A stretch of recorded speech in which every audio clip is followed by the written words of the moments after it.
Welcome, guys, to another episode of Consciously Curious, where we deep dive with those that are thriving in their passion. On today's episode, we have the great pleasure of, chatting with my good buddy, Martin Walsh. Glad it's a pleasure. Goes by Marty. Always a pleasure. Pleasure to be here. Really. And for those that don't know, I really wouldn't be where I am professionally and as a human being without Marty. I hope that's a compliment. I'm going to take it as one because I like who you are. So Thanks, Marty. And a lot of that's thanks to you. oh, thank you. And one of the things that I truly admire about you, Marty, is how strong you hold yourself to your convictions. So where and what part of your nature and nurture did that come from? Well, I think that it largely probably from my parents. Okay. I think that they always kind of had high standards for me, not in terms of achievement. Oh, you need to get. I mean, my dad was like, you need to get straight A's, but I didn't get straight A's. It's not like he, got too upset with me. But they always kind of preached that you should be polite, you should be kind to others, and that those two things are probably more important than anything else. And I tried to be kind to others. I tried to be polite most of the time. But I feel that, the person that I am, for better or worse, is from, my parents. Mm-hmm. Just things, lessons, situations that I experienced from a young age, I guess, somehow molded me into the person I am now. But I'll also say that my wife has played a huge role in kind of me evolving as a person, especially post-college. Mm-hmm. She kind of grounded me in reality a little bit more, and as well as she also made me a kinder, more empathetic person. So I owe that all to my family, that I just kind of absorbed, I guess, passively. Yeah. I would attribute. I probably came into myself a couple years after college, but I did do a lot of growing up in college, and that's actually where we first met. So for those that don't know, kind of what was our first interaction? How did that happen? So I should preface by saying that I was a much different person in college as well.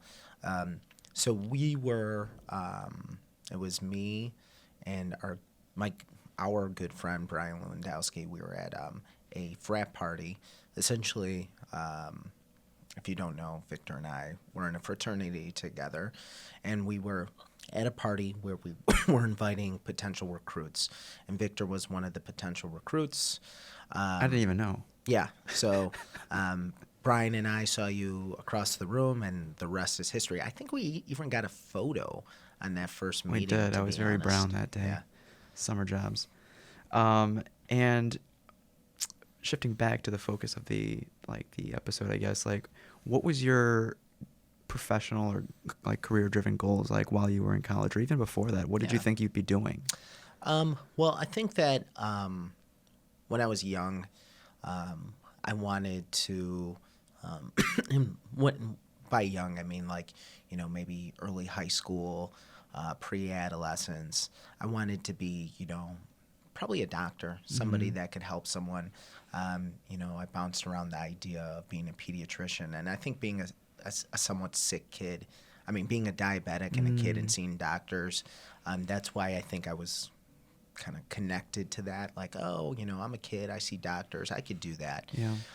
As I got a little bit older, I kind of got distracted by more extrinsic things. So I started thinking about what's a career that's going to make me the most money as fast as I can get it.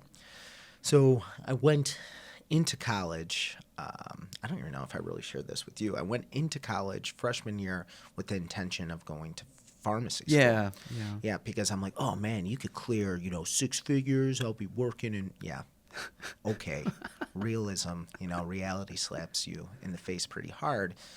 Because I talked to, first of all, it was something I wasn't intrinsically motivated to do, and that's never a good recipe. Doing something just for the money, at least for me.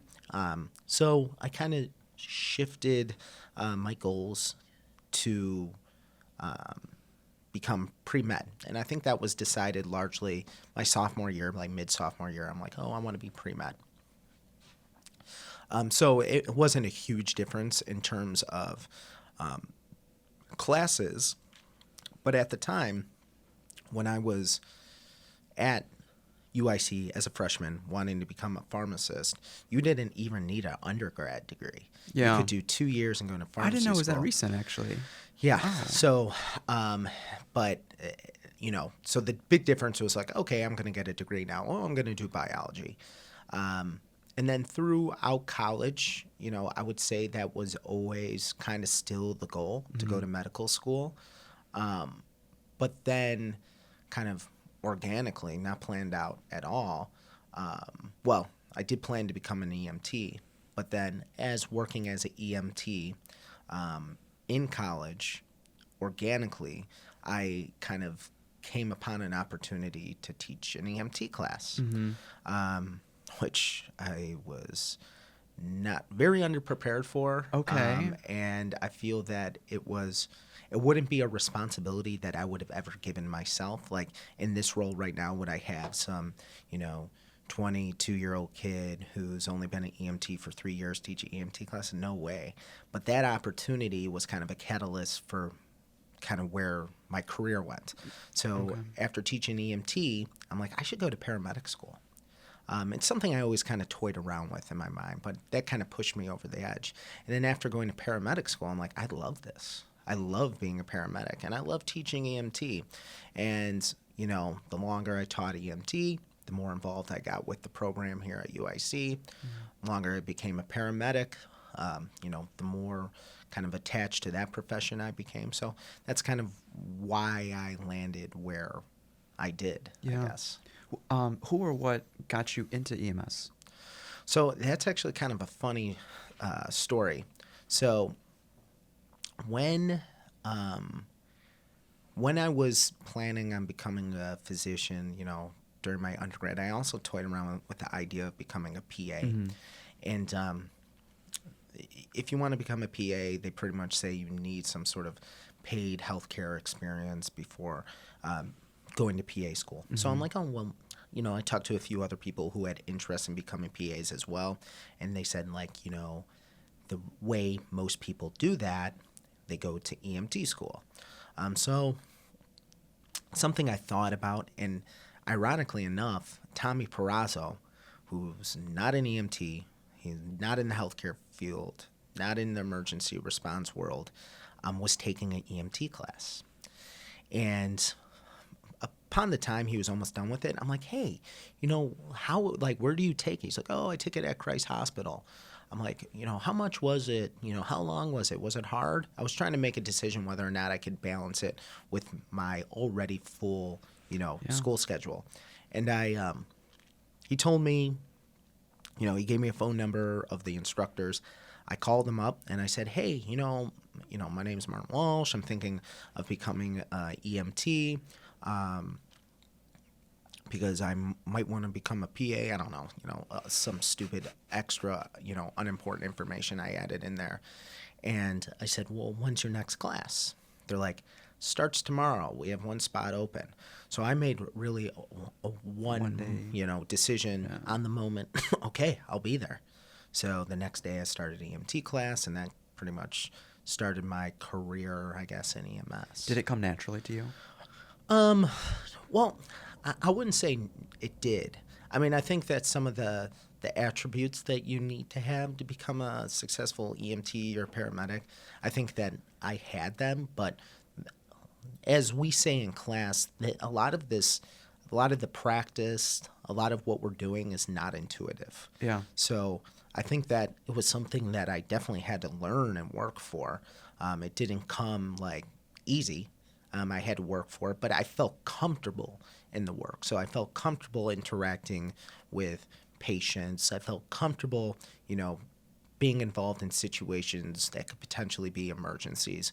And I think that was kind of, where I aligned myself in my future career. I'm like, oh, I'm going to become a physician someday. This is what I should be used to, I should get used to. So it was the practicality of the class that I guess, ensured like your fit into it. Yeah, it was like it affirmed that I wanted to do something in healthcare. More so than organic chemistry. Oh or yeah, of course.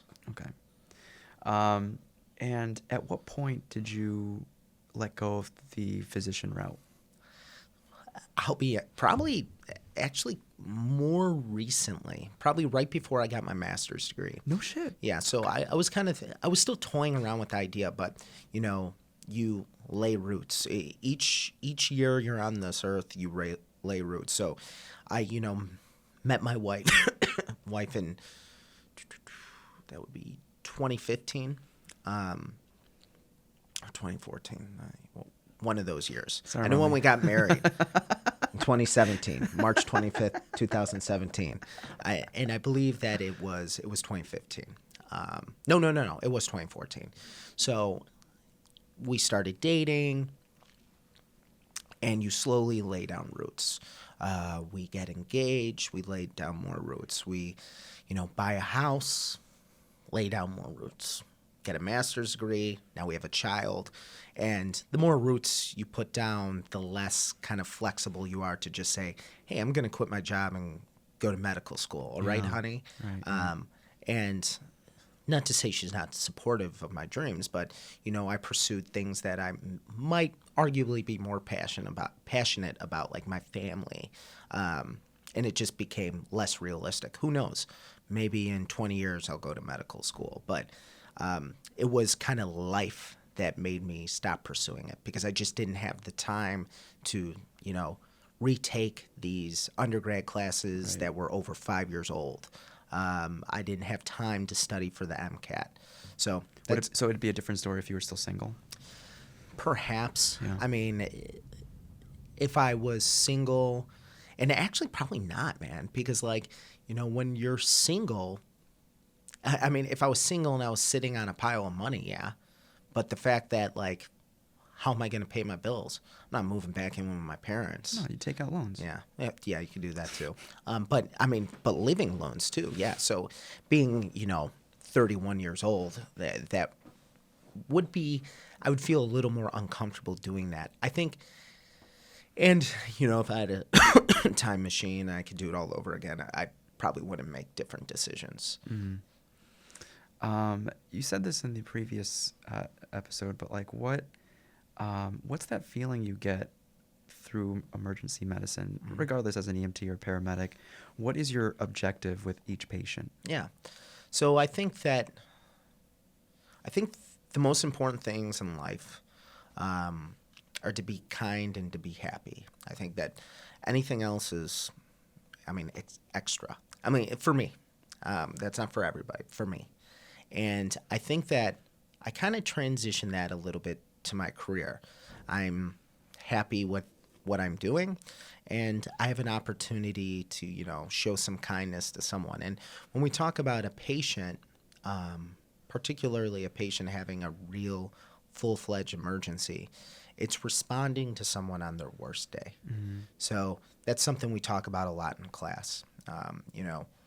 You might have had a day where this is your 20th call, and you've had strokes all day, congestive heart failure issues, heart attacks, car accidents, and you walk into that 20th call and you're like, oh, this is routine. Mm-hmm. But whenever I get that feeling, I try to step back. True, there are people who call 911 because of the convenience of taking an ambulance to the hospital because they don't or can't drive themselves. But for those individuals truly having a problem, it's about holding their hand on their worst day, almost coaching them through it, as well as treating their problems to kind of the scope of practice that a paramedic can. So making them feel a little more comfortable, maybe physically, maybe emotionally, but at the same time, not even beyond the subjective feelings they have, actually making a difference in terms of their outcome, like actually giving them medication that helps them survive. Yeah. But I really think it's like being a coach or being a chaperone to someone or a teacher or a friend during the scariest time in their life. And I think there's some power in that. And I like it. I like the way it feels. I feel that, like I said, my natural attributes lend to that. But that's kind of my philosophy, is just helping someone through their worst potential day and just kind of sharing some kindness. Right. We both recently passed on CFD, on Chicago Fire Department. Can you walk us through your process of getting over FOMO, of the fear of missing out? Well, yeah, FOMO I think is one of the strongest emotions ever. Right. I think that, like, you know, every single decision you make has opportunity cost. You know, like, oh, I decided that I'm going to have Chinese food for lunch. Well, that means I can't have a sub sandwich, you know, and that's kind of like with careers. Like, you know, I decided that I'm going to do this career. That means I can't do that career. And I think that 6 years ago, well, even longer now, about 7 years ago, when we put our name on that list, it was like, oh, CFD is the goal. CFD is like where everyone wants to go. It's a great career, and it is. It's objectively a great career. But I was a completely different person then. I was single. I was, you know, not making as much money doing what I'm doing now. My part-time work wasn't the same as it is now. So I was just in a completely different situation. And then slowly over time, you know, again, I laid more roots. One of the most significant roots I laid, well, I would say 3 of the most significant roots I've laid in the last, you know, 3 years has been marrying my wife, buying a house in the suburbs, and having a son. And I think one of the biggest when I moved to the suburbs and bought a house in the suburbs, that was pretty much me committing, saying, nope, not going to do CFD even if it comes. It was almost like not even allowing myself to be tempted by it. Because if that's a done deal when you move to the suburbs. You still have an address in the city. I mean, I do. If you really want yeah, to, I you mean, know? but that wouldn't be legitimate. I Yeah. mean, I would be doing it, you know, I wouldn't be doing it the right way. Right. But that was kind of me moving there. That in my mind, Sure. that was me saying, like, I'm not going to do this. And then I just weighed it.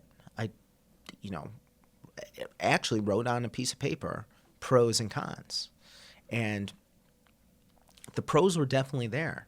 But for me, the cons of working for CFD outweighed it.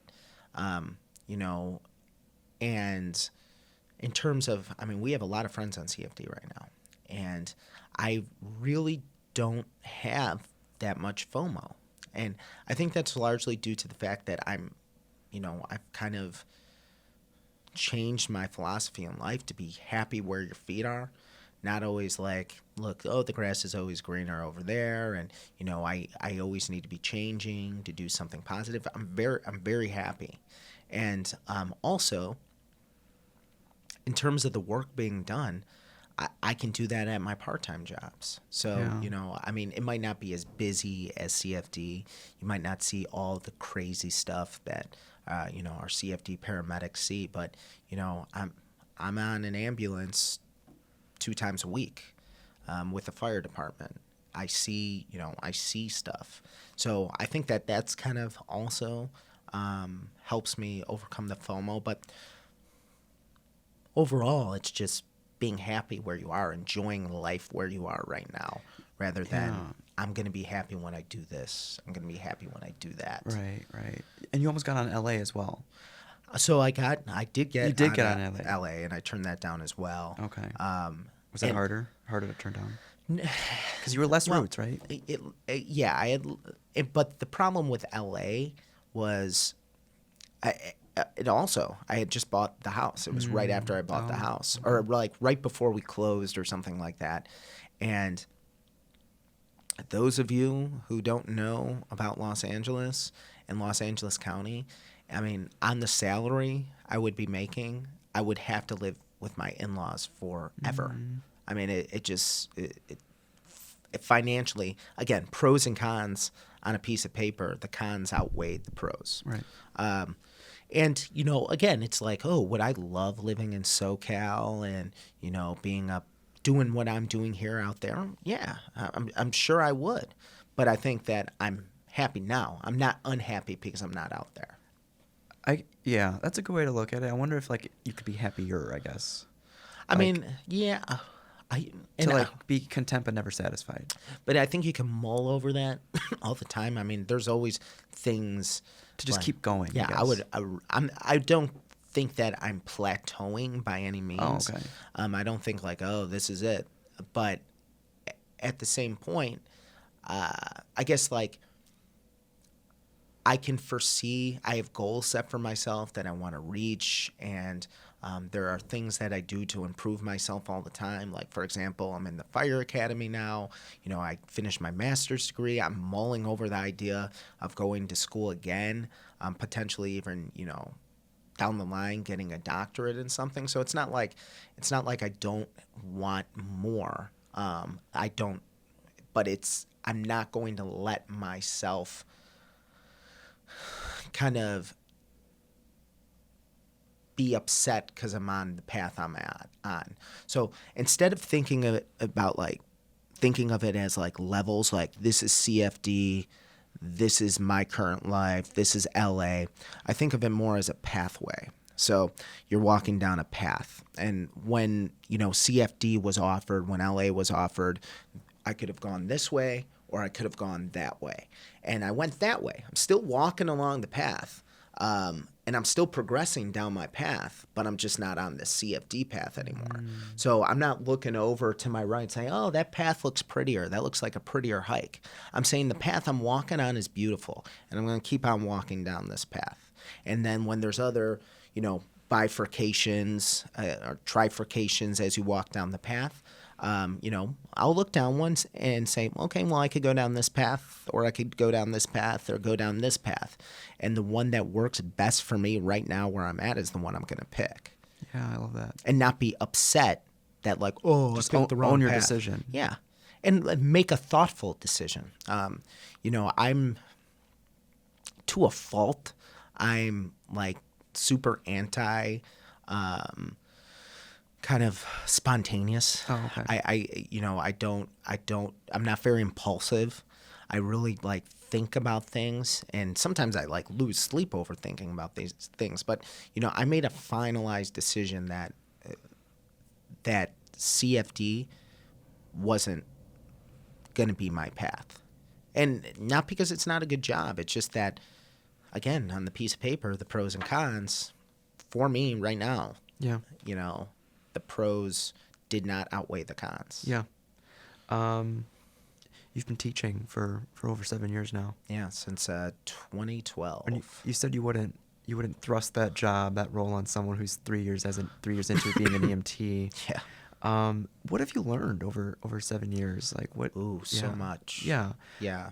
I mean, I learned a lot about the field. But I think that teaching also gives you a certain degree of empathy. And I think that as I grow older, I become more and more empathetic, and less cynical. And in the sense that EMS has also allowed me to become more empathetic. You know, someone comes to me with a problem. You know, I'm, you know, struggling with this subject, or, you know, they forgot to turn in an assignment, me giving them an extension. You know, it's hearing them out, putting myself in their place. So it's helped me become more empathetic towards individuals, helped me become more patient, helped with, you know, it might seem like I'm not organized, and to a certain degree I could be more organized, but it's organized me a lot more. It's helped me, you know, with my EMS knowledge as well, you know, going through EMT school, you know, essentially 7 times a year, and then doing a handful of lectures at Christ Hospital. You know, it's good to dust off those books and talk about those things. So it's helped me definitely in my practical operations as a paramedic. With the empathy, I feel like it's the easier route is to not hear them out. And I think a lot of educators fall into this trap of just burnout. And when they see a student struggling, they attribute it to the student not caring or trying. Yeah. And I think you and I, we have a different type of class. I remember the worst anecdote I've ever heard from a professor, organic chemistry professor, won't say their name, but uttered this out in class. We're all sophomores, we're 19, 20 years old, the future is bright. And this guy says, if you're not in the top 10% of my class, I don't care about you. Yeah. And I was just like, is this guy serious? And so that essentially means I want to weed you out. I want you to fail. And I only take the elite. But that individual is not an educator. That person is teaching because they have to. And they're probably a cynic, and they're probably, have a chip on their shoulder. But I think that we're a little bit different. Our job is to primarily educate. We're not here because we have to. We're teaching because we want to teach. That's our primary role. And I think that we also have the opportunity with a smaller class to have a more kind of transparent relationship with our students. And because we're not teaching just full-time students. We're teaching people with kids, careers, with sick family members. And even though some educators like to inflate their ego and think that this is the most important thing in somebody's life. It's not. It's not even the most important thing in my life. So, helping somebody through it, understanding that there are certain sets of circumstances that are uncontrollable, or at least for right now we have to deal with them, I think is crucial for being an instructor, that having an empathized view of your students. But, you still have to have rules and you still have to have deadlines, but you also have to be willing to kind of, if necessary, kind of reevaluate if these rules might have to be slightly just adjusted for this person, More flexible, to make reasonable accommodation. Right. I think is important. Yeah, I think it's, I think that you try to help somebody the best you can. And I also think that,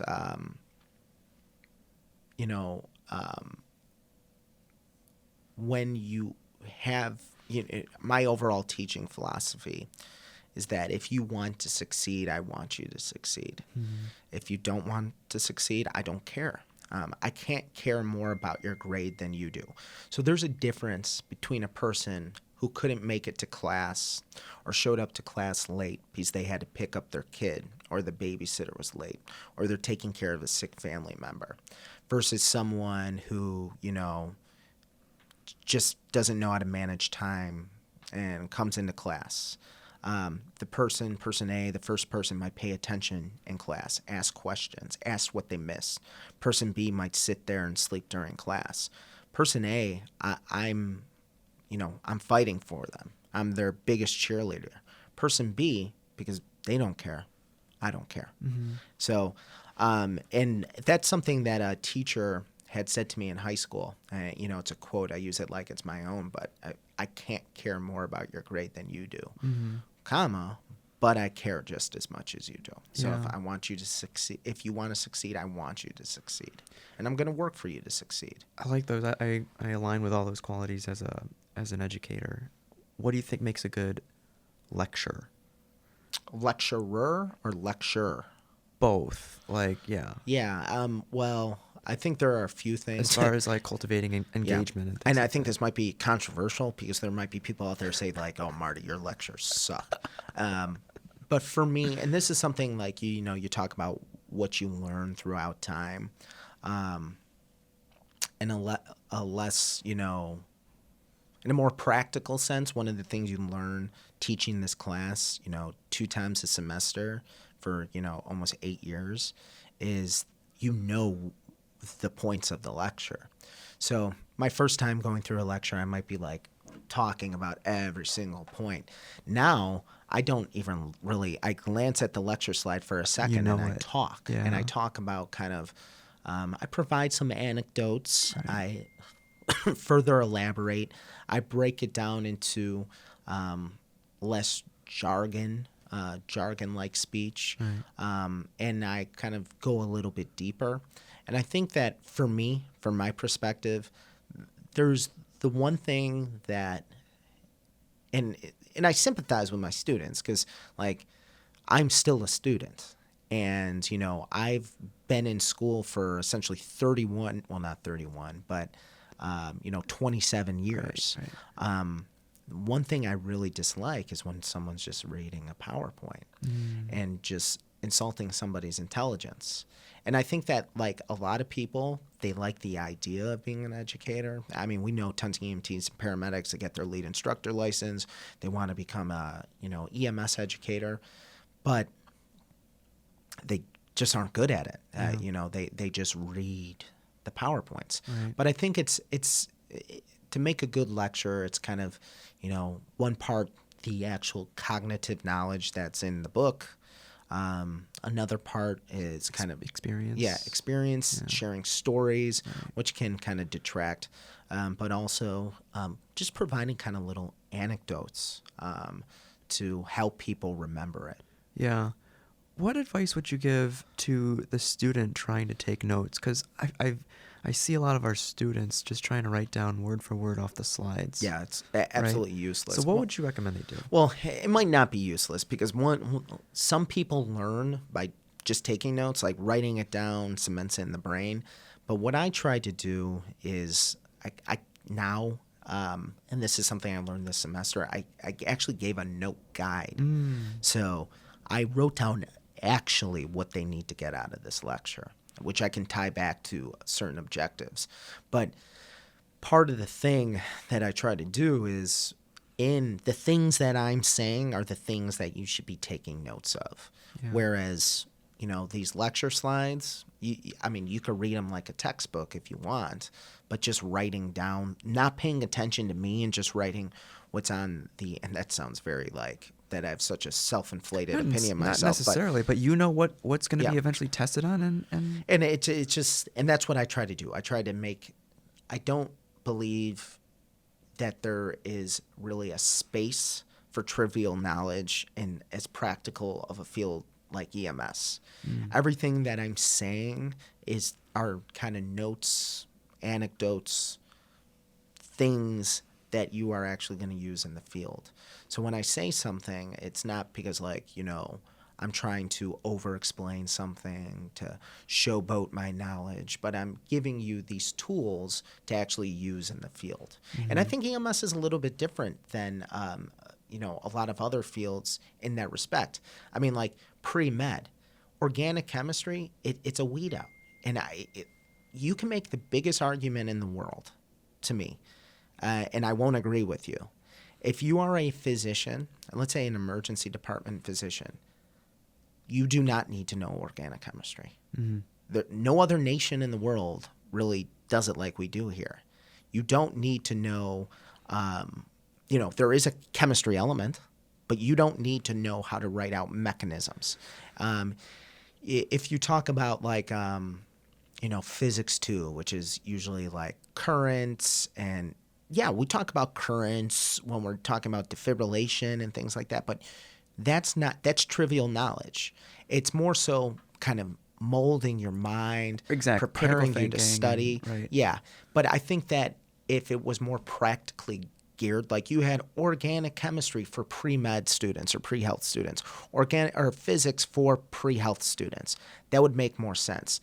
Where we're not learning from someone who uses this information in a practical medical sense a lot of the time. Some of the time they do.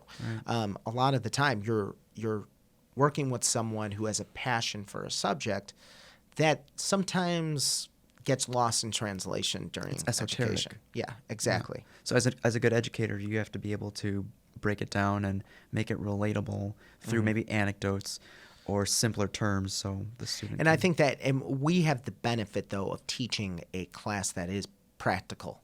We're not we're teaching someone how to do a certain job. We're not, teaching a subject. Yeah. I dig that. Do you have anything else? I don't know if I have anything else as far as EMS. Can you share like a cool paramedic story? Do you have any? I mean, Yeah, plenty. yeah, I mean, I think that like one of, maybe not a specific story, but something that I can share, kind of like something that's rewarding Yeah. about working in this field. One time we had a very, very sick patient who had a lot of cardiovascular things going on. Their pulse rate was very, very high. It was like 180, which is much higher than it should be. Anything over 100 is considered tachycardia. This is like super tachycardia. It was supraventricular tachycardia. Their blood pressure was dropping. They were kind of in and out of consciousness. And I, kind of my training, my knowledge took over. I knew exactly what to do. I did exactly what I had to do. And the person was, not completely fixed, but fixed for the time being. And hearing thank yous and, being appreciated definitely reaffirms what I'm doing. But it also, you don't necessarily need that. You don't need that, verbal affirmation. But just to see someone in their face that they're happy, that their loved one is okay is usually enough.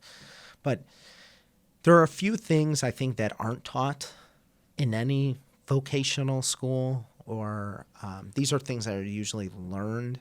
But one of the big things in EMS, I think that, for all of you who are new EMTs, new paramedics out there, or even like new nurses or new ED physicians, ED residents, or something like that, I think that you have to be confident in the training. And that's something that's mentioned in the book. Yeah. But, like you have a patient, and if you see A, B, and C, and you know that you're supposed to do, X, if you say A, B, and C, do X. Yeah. Don't be like, okay, let's just get him to the hospital. Yeah. Because you see that all the time. Can you share that anecdote that you shared yesterday in CPR? So this isn't a story I'm particularly proud of, but I think it's a great learning moment. It is, yeah. So my first 911 job as a paramedic, I had zilch in terms of 911 experience. None. I had some transport, paramedic experience, but I didn't have any 911 paramedic experience beyond what I had in school. And this was 2 years out of school almost. Not quite, but almost. My partner was a EMT and she had been an EMT for 2 months. So she was a 2-month-old EMT. We were working in a town that had no, or it was rare if any of the firefighters who often responded with us had any advanced EMS certification or EMS experience.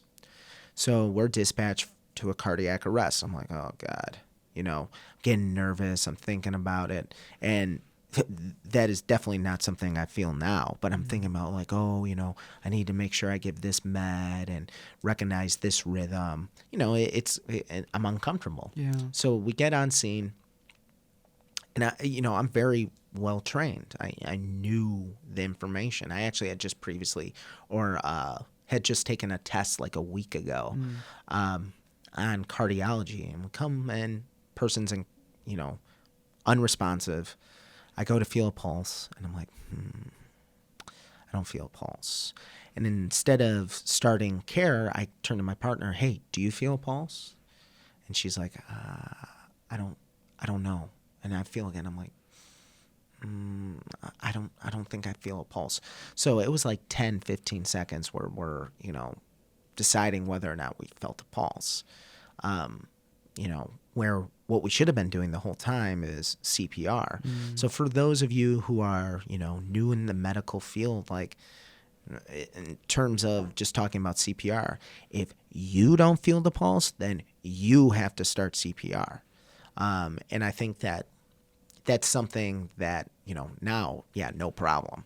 But back then I just didn't have the confidence. And I think that confidence is something that over time definitely grows. But I almost feel that new EMTs and new paramedics should be the most confident because they arguably know the most. Yeah. The information is still, Theoretically. theoretically, Right. the information is still fresh in their mind. But Then they just blank out. well, and it's self-doubt. Yeah. It's like for me, I knew what I had to do because as soon as I'm like, I snapped out of it. I'm like, okay.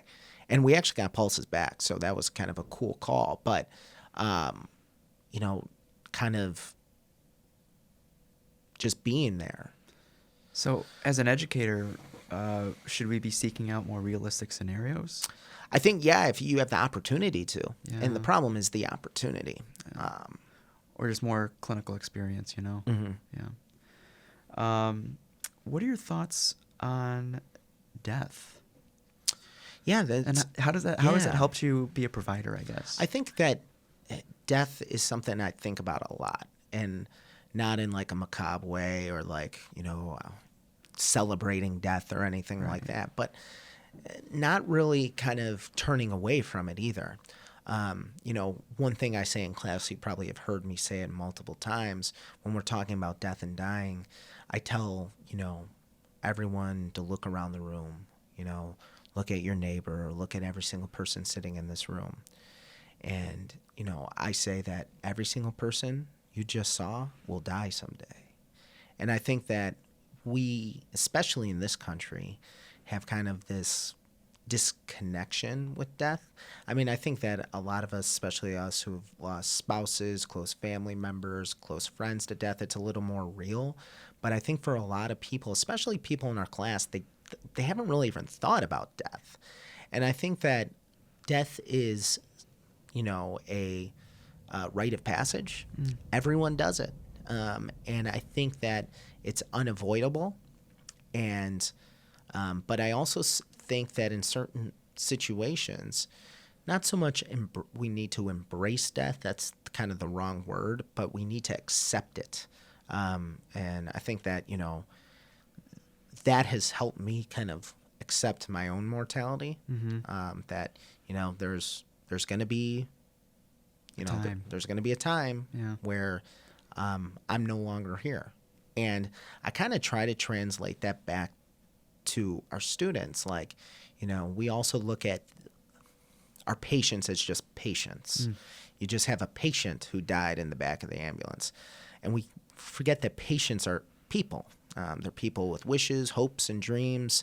And, in, a few decades, it's going to be reversed. You're going to be that patient.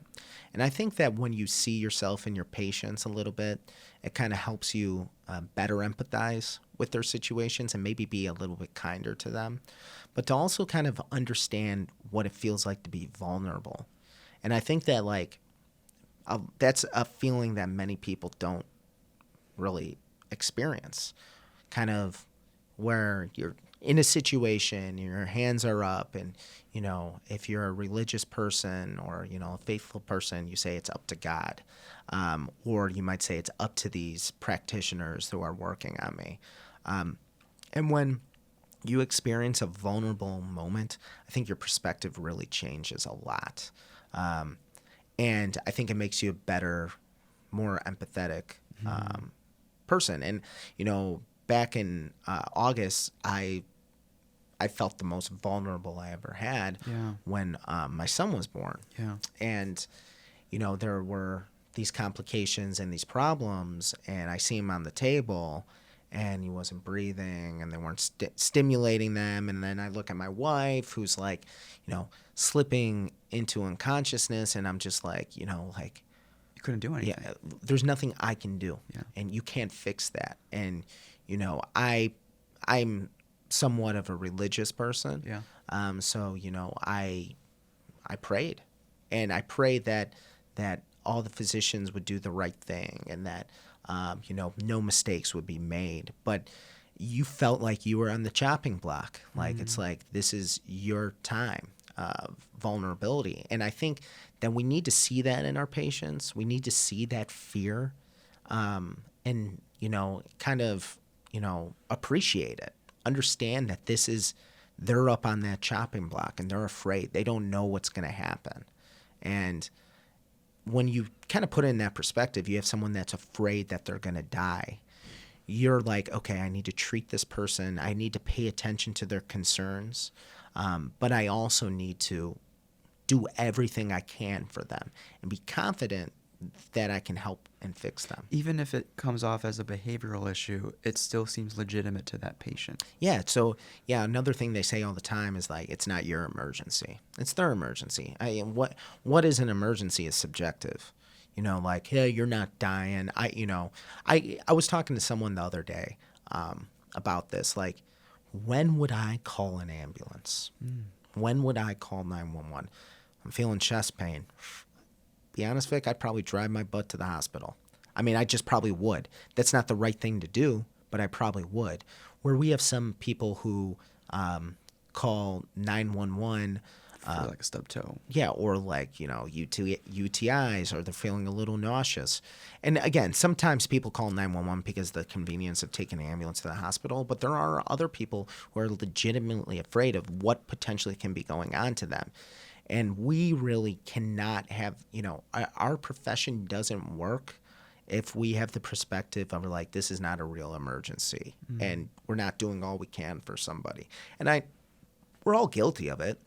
3 o'clock in the morning, someone calls 911 because they're feeling dizzy, oh, crap, or they think they're having a heart attack, and you're like, Okay. "This is not what's going on."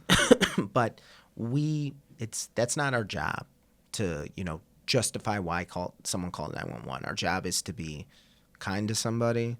Our job is to treat whatever we can. Yeah. And more metaphysically with death, like, what do you like, kind of twofold. It's like, what do you think happens after death? And then do you use death as a constant reminder to live like fully every day? Yeah. So what I believe happens after death is I believe that there is something other than this. I have no way of knowing what that is. I do, belong to a religion that, tries to give some ideas as to what happens after death. But the reality is we don't know what happens after death. So, I believe that our essence, our soul, whatever, goes to a different place. And this place is largely positive, but it's nothing like Earth. I don't think we look like humanoids. I don't think we even look like anything. I have no idea, right? Yeah. But I feel like there's something else. But if it is, even if what I believe doesn't come to fruition, and the only thing that happens is, Whoa. you like that special effects? Oh. Even if that's what happens, is that really that bad? That it's just off, and I. So then why subscribe to any ideology at all? It's what I believe. It brings you comfort. It brings me comfort. It brings me, Like like a community, way to look at it. But it's just what I believe. Yeah. So I mean, it's like, I don't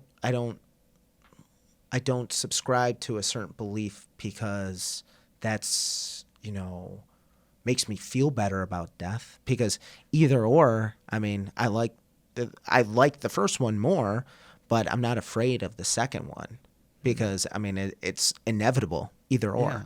Yeah. But I like the notion of there being something else. And I don't know, like I had my horoscope read by my brother-in-law's brother, who's like really into it. Okay. And we were having this like deep conversation about like, and I'm not saying that I believe everything like in horoscopes, but he was talking about how that I have a kind of a metaphysical outlook on a lot of things. Or it's like more based, like I have a lot of feelings about things instead of just its physical reality. Intuition. Yeah, and just like spirituality and, what he was kind of going, and not to get down this rabbit hole, but what he was kind of saying is that, some of my beliefs and kind of how I view things are kind of similar to some of the more like Native American religions, that like I don't see God necessarily just in the church. I'll go to church, but that's not where I don't only feel God's presence there, but I feel like God's presence in everything. I feel it in my patients. I feel it in my friends. I feel it in the forest. I mean, like when we were out here, I mean, that's where I feel it. So I think that like I try to see beyond the physical world. And, there are people that say that the physical world is all we have, but there's other people who say that all we have is physical science and that only can measure matter. Uh-huh. So it's kind of hard. It's kind of hard to put anything into fact, but it's just kind of what I feel and believe. And in terms of death, it is, I mean, having, accepting one of those two things are going to happen is accepting that death happens. And, I'm not so much worried about my death. Like, it's either. But it's the repercussions after your death, or. Well, so for me, it's either, the A or B, but also it's like, if I were to die today, what would happen to my son? Yeah. How would, and those are perspectives that you don't have when you're young, right? You're like, oh shit, if I die, I'm not going to be able to go to Europe. I mean, and it's just like, I mean, for me, it's like, if I die, how is my son going to be taken care of? What's going to happen to my wife? Are they going to be able to afford the house? Yeah. And I enjoy life. I enjoy living, but I know that there are people who depend on me, so I need to live. And then in terms of like dealing with patients, it's not like, oh shit, I need to save you because if I don't, there's nothing after this. It's, it's accepting that like, sometimes, not so much in the EMS world, but like when you talk about like hospice, like my grandmother died in October, and it was like, I had to, and my mom was really upset about it, and so was I, but it's something I'm more used to. And she's like, oh, I just want her to stay a little bit longer, and it's just like, why? Like, why do you want her to stay longer? Because selfish reasons? It's because you want her to stay longer. Yeah. She's suffering. And again, what's the situation? It's A, I stay on Earth and I suffer. B, all the lights turn out and nothing happens and I'm gone. I don't feel, think, no consciousness, it's gone. Or C, there's some sort of afterlife. There's only really one really bad option there, and that's to stay on Earth and suffer.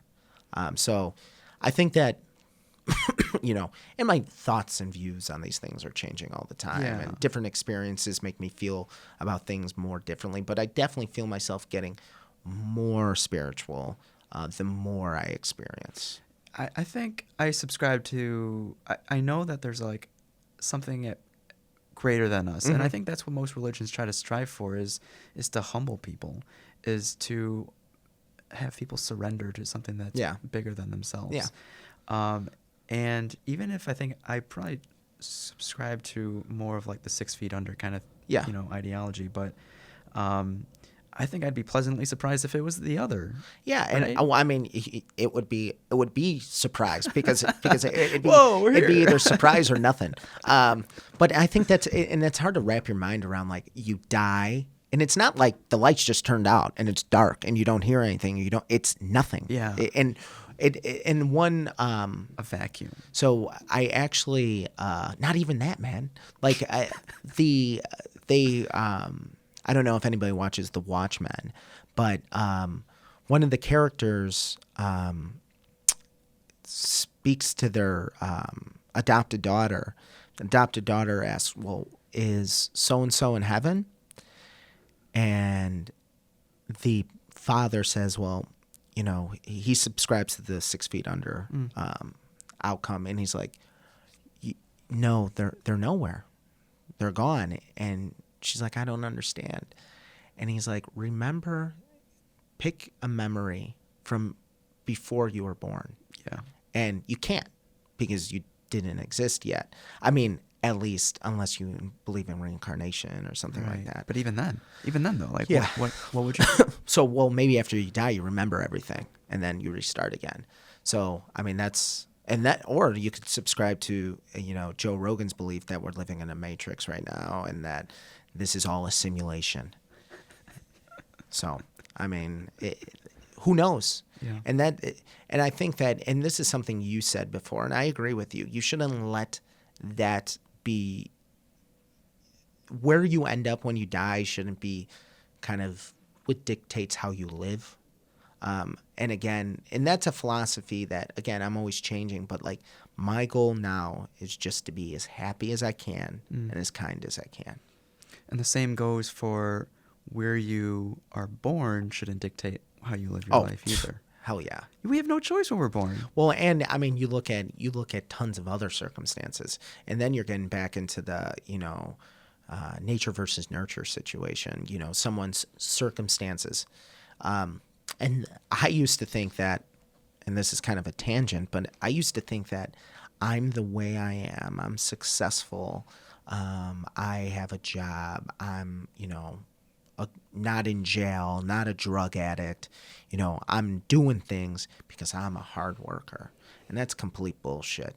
I'm where I am because I was raised by parents who love me, parents who made sacrifices for me, and I grew up in a community in which it was bountiful with opportunity. Mm-hmm. And if someone doesn't have those same circumstances, well, who knows what's going to happen? Yeah. I mean, who would I be if I grew up somewhere completely different in terms of a different, upbringing in a different country, different socioeconomic status? So that's why I think that, my way to pay it forward reasonably, while balancing that kind of kindness, happiness, is just to be as kind as I can and as empathetic as I can and not to judge people. So that's kind of how I view that. I dig it. Let's do some rapid fire questions. Okay. Yeah. I don't know if you remember Mark Garza. Mark Garza asks, any interesting stories from your time at EMT school? Anything that stands out to this day? At Christ. I remember the most disgusting thing I thought that was ever, and this has changed, believe me. But I remember I was doing a clinical in EMT school, and there was someone who needed an IND, incision and drain, an abscess. Okay. So the hospital I was doing the clinical in, we were in like the fast track section. Okay. And a PA brought me back, and this is maybe one of the reasons I'm like, I don't want to go to PA school, because I didn't want to work in fast track and I wanted to do emergency. And again, for all my PA friends out there, I understand that being a PA just doesn't mean you're in fast track. But so we're, a lady says, the physician's assistant that I'm shadowing says, what brings you in today? She's like, oh, my booty hurts. And he's like, well, what do you mean? And she's like, oh, just my booty really hurts. And I'm like, okay. He's like, so let me take a look. So he takes a look at the aforementioned booty, and there's a huge abscess between her butt cheeks. Oh, between the butt cheeks. Yes. Well, kind of like tailbone area. Okay. Not to get too graphic. But he's like, okay, we're going to drain this. And I'm like, oh, okay. I'm like, I thought it was like popping a pimple. So he does the incision, and like, a half a liter of pus came out of this person. Whoa. And it smelled horrible and things like that. And I was just like, whoa, this is gross. But I came to class the next day, and I'm like, even more forward for continuing. But that's kind of when I learned that, like, healthcare is not a clean job. It's, it's, you get messy. And it's, but that's one thing that kind of sticks out from EMT school. Also in EMT school, for all my EMT students listening, past students, I actually failed my first station on my first practical. Okay. So that was kind of humbling. And that's when I realized that, like, I need to work for this. Yeah. It's not something I'm just going to get. I need to take the time and put it in. Yeah. I mean, I failed the first state exam, so it's, you realize what you need to work on and work on it. That's Yeah. if you really want it, Mm-hmm. Kim Nortman asks, how do you manage so many different things, from class to family to, you have like 6 different jobs? So I think you have to list priorities. What's the most important thing? Yeah. And for me, the most important thing is my family. So I always try to maintain that work-life balance where I essentially, for the most part, have weekends off. I do not work on weekends, and I do not work on holidays. And that's another one of my pros and cons for CFD. The cons was, working holidays and weekends. Right. The pros working, and the jobs I currently do is I pretty much make my own schedule. So I always prioritize my time with them. And then I look at, what I need to do in terms of to pay the bills. And it's scheduling. Time management is something that I really learned in paramedic school, but anybody can learn at any time. My wife and I have a shared Apple calendar, iCloud calendar. So we write down all the things we're doing. And, based on that calendar, we know what we're doing. We know when we can plan things.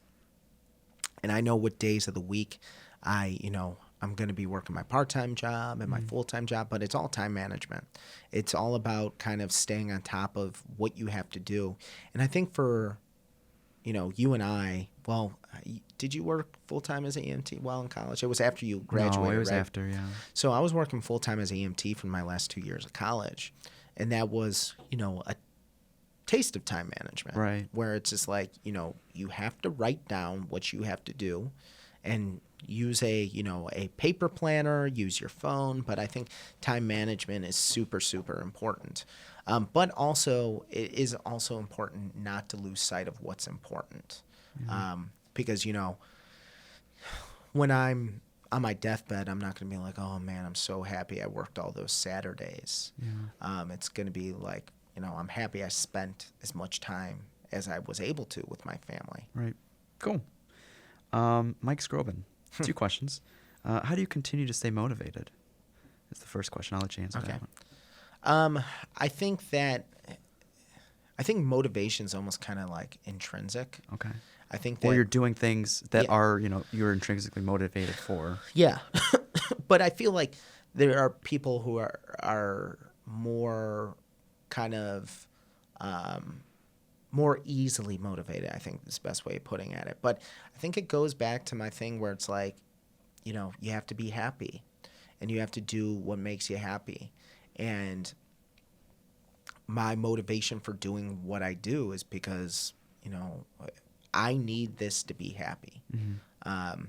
And I think that, that's why I get up, go to work. That's why I'm doing all these new things, because it helps award opportunities for, professional fulfillment, but also it awards opportunities where I could kind of spend the earnings I make with my family to improve my family's life.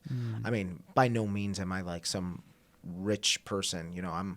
We're all struggling out there. But I feel that, when I think about my son and I think about my wife, I mean, they're my main motivators for anything. Mm-hmm. But then there's other things like, to call out Mike Scrobin. We're going to Grateful Dead this summer. It's going to happen. And we want to get tickets on the floor. Well, that's going to cost money. Those are things that you're going to have to plan on doing. Yeah. And you make that a priority, like Grateful Dead. If there's my family, then my friends, Grateful Dead's number 3, right? Yeah. So I guess the question inherently implies like motivated through the tough times. Mm-hmm. And I think the answer that I came to was to have something to look forward to, whatever that is, whether that's a concert or whatever. I think that gets me, I mean, to that point, that gets me through like dark times. Yeah. is looking for the future, but that kind of goes against a little bit my philosophy of living in the now. Yeah. So being as happy as you can right now, but if that's not possible, doing things that would create a more positive future and looking for that future. I'm not really good in putting that into words, but we've all gone through tough times. I had a particularly tough time right after undergrad. I was depressed, and during right before paramedic school, I'm like, what the fuck am I gonna do? Like, what am I gonna do with my life? Because I don't have the grades to go to medical school. Mm-hmm. GPA is a 3.0, and I didn't take the MCAT. Mm-hmm. And I'm like, what the hell am I gonna do? And so I started working towards something, and one, as crazy as it sounds, one thing that got me through it was the Beatles song, George Harrison song, "Here Comes the Sun." Oh, okay. And that, sadness, happiness, the seasons, it's a cycle. Right. There might be dark times now, but there are going to be happy times in the future.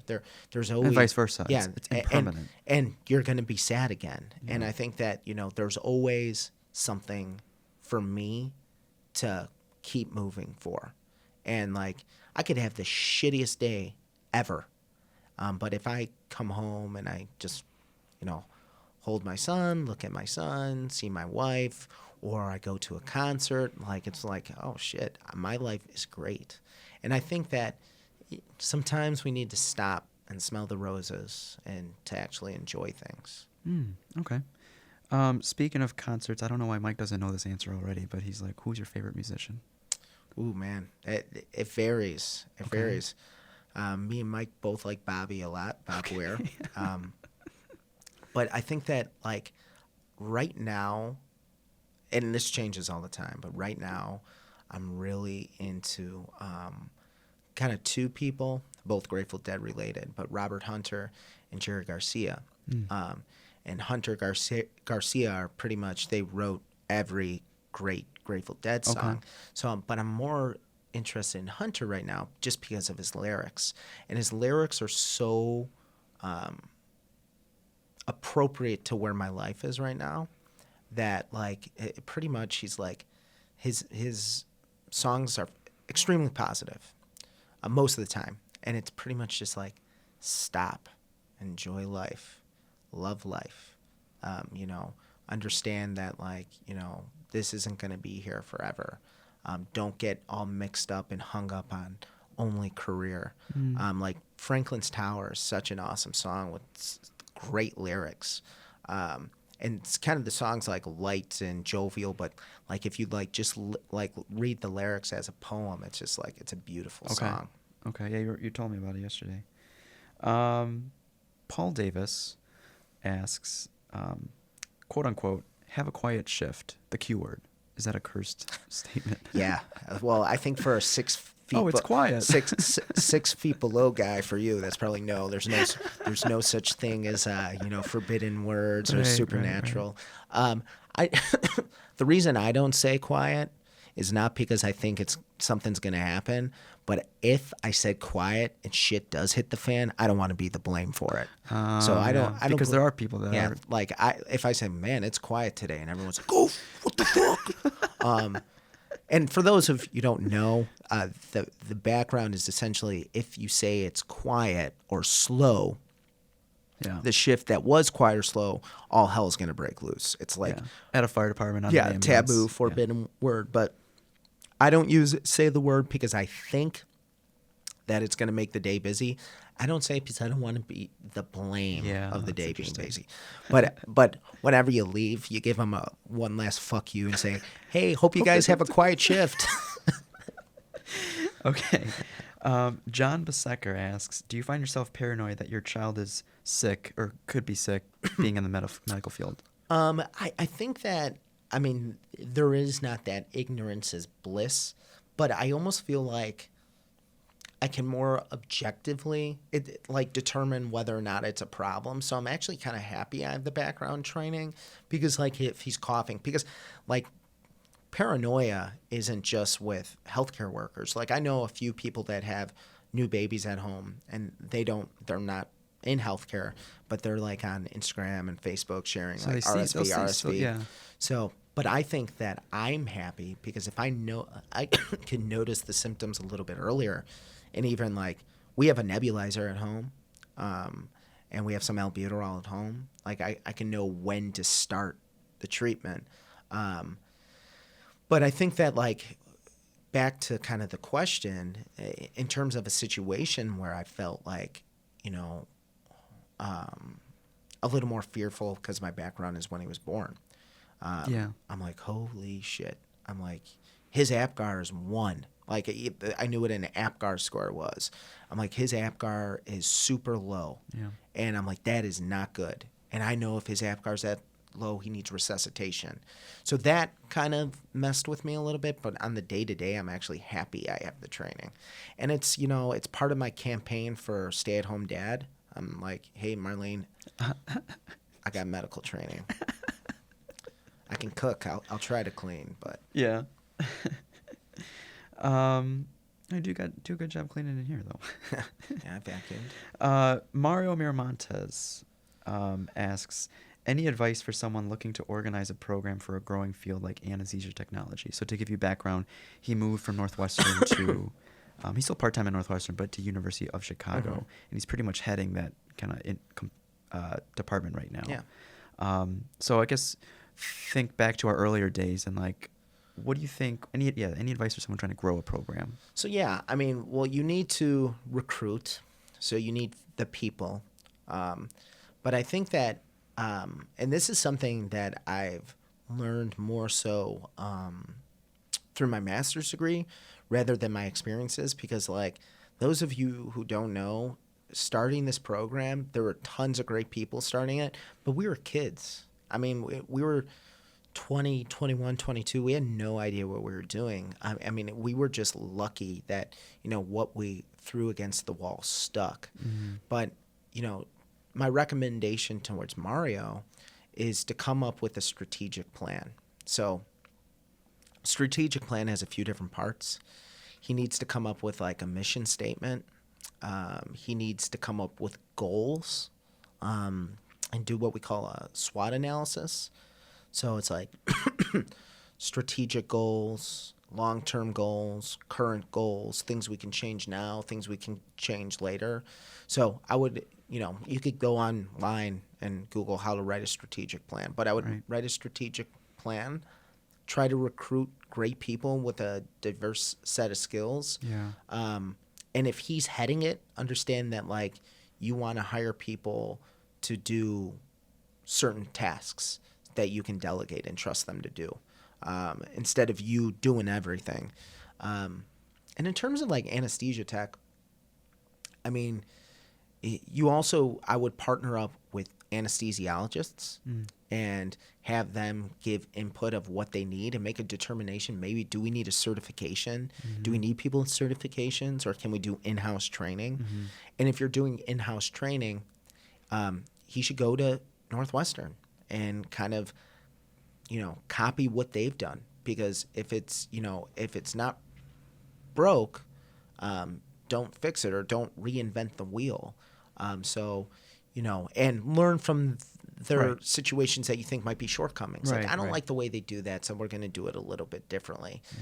But strategic plan is always a great thing to do for new organizations or organizations that are kind of in a plateau or a kind of a state of funk, to see what they can do to change it up. What are your thoughts on building culture early on? Well, I think that, yeah, and I think that kind of goes with the mission statement aspect, is that, you know, you always want to have people or facilitate a positive culture within your organization. You want people to, you know, think highly of the organization, think highly of you, think highly of themselves. And I think that's kind of facilitated through leadership. But I think it's really important. And I think that sometimes certain individuals can be toxic to culture. And like you could have someone who's like a curmudgeon. He or she's or they are really negative. So like, you know, for example, like in a fire department, you could have some old crotchety person who's negative, negative, negative, and poisoning the minds of everybody else. And, you know, my philosophy in that, if I was like a chief of that fire department, I wouldn't say like, you know, you're fired, get the hell out of here. But like, I would talk to him and say like, hey, you know, why do you feel this way? What can be done to increase your positive outlook? Maybe they need a more responsibility sometimes. And, you know, kind of say like, these are people who are really excited to do this stuff. Quit being so negative. You know, at least, and that's my view in kind of leadership, at least. Yeah, I think that. Yeah, he's trying to. He has been recruiting, and stuff, but we can talk about that after. Yeah, I think he should really kind of incorporate the anesthesiologist as well. Yeah. And you know what? Another thing that he can do is like do like a monthly or weekly training. That's a good way of like getting people together and like try to have the unit buy like coffee and donuts and just where people come into a training, they shoot the shit with each other, and then they have a better day because of it. Yeah. Little stuff you can do. Right, I agree. Aaliyah Sauter asks, what's it like being the coolest duo ever? Oh, well, one half, at least 49% of EMS with Marty and Vic. So I would say, yeah, I'm about 48 to 49. You're 48 to 49, and the rest is kind of just the essence that kind of emanates out of us. I mean, I'll be honest. Like, I recruited you to do this with me. And it's something you were kind of in the part of it in its infancy, but I brought you back. Right. And the same reason, like I brought you with ATI, I feel like we work together. I feel we balance each other out a lot. I do. I agree. I think that like when I was doing everything, or kind of like doing half of everything with Randy, who used to teach the class, we weren't achieving nearly as much as we're doing now. You know, you are definitely more so a more social person when it comes to interacting with the students. And it's awesome. Like, you know, you take time to get to know them and things like that. And it's not like I don't want to get to know them. And I do get to know them. You get to know them a little bit more. You establish a different rapport with them. And, you know, your focus and my focus, I think, make for the best possible class. And I feel that, like, you know, I hold you in a very high positive light. I mean, like, you're one of my best friends. Same. But you're also, you know, you're also someone I trust. So, like, if I had to take a week out, I would be like, oh, fuck, I have to leave this with Victor. Where there have been people I worked with that I'm like, oh, shit, things are going to be bad when I leave. So, you know, and kind of Victor and my kind of Union, partnership. yeah, you know, domesticated professional union. I feel that it is something that we do trust each other. And I think that even when we don't necessarily agree on something, in terms of like a direction we want to take, we kind of talk it out and a decision's made together, but we also kind of govern our own worlds. You know, you leave one thing up to me, I leave one thing up to you. That's kind of where that sense of fulfillment comes from, Yeah. like when you do have responsibility. And I think, and I think that, like, if I noticed that you were becoming jaded and, like, not doing your job, and if you notice I was becoming jaded and stopped giving a shit, I think we'd call each other out because I think we hold each other accountable. And I don't even think for the class, I think just in life, you know, we talk about Everything. shit that's not, you know, class. We talk about life a lot. Yeah. I think, again, you know, like I was saying as we were, you know, starting to record this, like, we are very intertwined in each other's lives. Yeah. It's been a dream. It has been fever dream. You know, anytime I lose sight of how lucky we are, or I try to think that I need to be somewhere else to be happy. It's just like, how often can you like work with one of your best friends, you know? And it's just like, too, it's like, allowing yourself to be happy. And I think that, I mean, some people definitely are going through some stuff that does not allow them to be happy.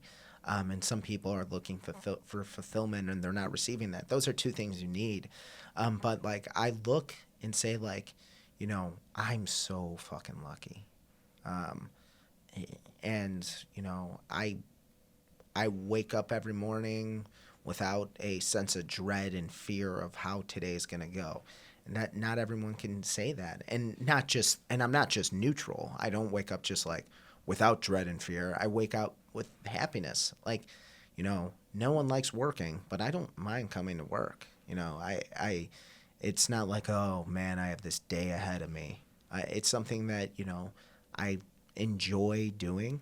Not as much as I enjoy, time with my friends and family, but it's something that I do enjoy doing, and I think it's something that we are, at least to a certain degree, Pretty good at. Yeah, agreed. Parnika asks, what's your least favorite part about working together?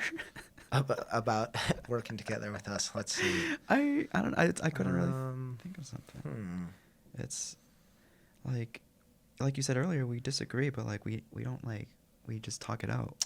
Yeah, I think that maybe and there are times in the week where you're not here, so if you need your alone time, like it's I don't know. Yeah, I'm not trying to just be nice. I'll call you out on your bullshit. And you would call me out on mine. But no, I think it's really cool because we don't see each other as much as we used to. So right. like so this is that. I mean, we see each other almost every day. Yeah. And I think that I want to give a thoughtful answer here. I have one. So one tough thing about working with someone who is such a close friend is that like it's kind of a little bit tougher to say like critique you. Sure. Like if you need like if you did something wrong, or if I did something wrong, I don't want. It's not like I'm just talking to it's somebody. already, yeah. And it's just like I would take it to heart. Yeah, because there's a more personal. So you deliver things more personal and you receive things more personal. And I also feel bad, like for example, like when I went on vacation or when you went on vacation, I feel kind of guilty because I'm like, oh shit, I'm giving that extra work not just to someone I don't know, but to Victor. Yeah. So that's another thing that kind of makes it tough, caring about someone you work with beyond just work. But yeah, I would say that's for me probably the toughest. There's give and take though, like that I'll go on vacation and you'll get the weight, so it's all good. And again, that's that just to show that a friendship's not one-sided. So yeah, no, definitely not. And then last question, Sandy Maderos asks from our first and last Saturday class. We had two. Oh, did we two? Yeah, we had two. I think she was the second one. No more Saturdays, guys. God. People ask me all the time, we're never doing another Saturday EMT class. Yeah. 8 hours every Saturday. And we talked about this prior to rolling, but like, why won't we? What's hard about making a paramedic a part-time? I mean, any paramedic program. We could talk about it. So currently, where we are in the university structure, I don't think that the department we're in has the bandwidth to support a paramedic program. There's talks about our department moving to like College of Medicine or a hospital. Maybe that would increase the bandwidth. That's one reason. Another reason is we couldn't do ourselves. We'd have to hire somebody else. Probably either one or two more people full time because we'd be teaching 2 EMT classes because those aren't going to go anywhere, plus a paramedic class. And there's only so much time in the day. Another consideration I have is demand. I am not confident that we would put enough. How many do we need? Butts and seats. And that's a good question. I'm not confident that we'd put enough butts and seats to do a part-time paramedic program. And I'm not really, my finger's not on the pulse there in terms of like looking at demand. I know you've talked to a few people who expressed interest in it, but I don't know. That's a big jump, Yeah. right? Say, because it's not just an EMT class, an offshoot. Oh, it's just going to be 2 months, a summer class, which we started with EMT school. I mean, this is a significant 2-year, commitment. this is a 2-year commitment. Yeah. So that's one thing. Another thing is there would be a need to purchase tons of equipment, from cardiac monitors to certain meds, things like that. So there's a big initial capital expense that, again, if we had more bandwidth from a different department, we can do. And then the thing that concerns me the most, because the classroom stuff, I know we can handle it. I know you and I could lecture everything, teach all the hands-on skills, and we could probably have a small enough class where we wouldn't even need additional instructors, that we could just do it ourselves, maybe 1 or 2 more people. But if we hired that third person, I think we could do it ourselves. But the biggest concern I'd have is clinical space. So a lot, or clinical locations and opportunities. A lot of people think like or paramedic schools like EMT school, but just longer. It's not. We need you as an EMT or a paramedic student. And if I was going to design the class, you would be in an emergency department once a week. You would also be riding with an ambulance potentially once or twice a week. We would need an ALS provider in Region 11. So the 911 provider is Chicago. And Chicago has pretty much an exclusive relationship with Malcolm. And, maybe if we had more people at, more physicians and things like that trying to argue for us, we can find some ride time on CFD. And nothing against the privates out there, but you can't just have paramedics riding on private ambulances, in my opinion, for the best program possible. You can do it. I know paramedics who did it. But I think it is a more complete experience when you have paramedics riding on a 911-based service. Because that's what's taught in class. Right. It's not, we don't teach critical care, paramedic transport class. This is, 911 EMS response. And I think those are the biggest difficulties. Yeah. I'm definitely open to it. If we had if we move and whoever's above us say, hey, we want to develop a paramedic program, I'd be frontline. I'd be, doing everything I can to get that off the ground. But it's just, there's a lot of capital that we don't have that you need to start one. Agreed. Yeah. Tougher than you thought. Cool. That's all I had, Marty. Cool. That's all the people had. Thanks for coming on again. That's it. Didn't ask me my favorite food. Man. Didn't ask me my greatest fears. What are you scared of? Didn't ask me to, smells I have an aversion to. Try to keep it short and sweet. We're about 1:30 in. I think it was good. It was good. Nothing more I want to say. Until next time. Right. There's always a next time. Yeah. Thank you guys for staying tuned. I'll see you in the next episode. Stay curious. Habla aloha.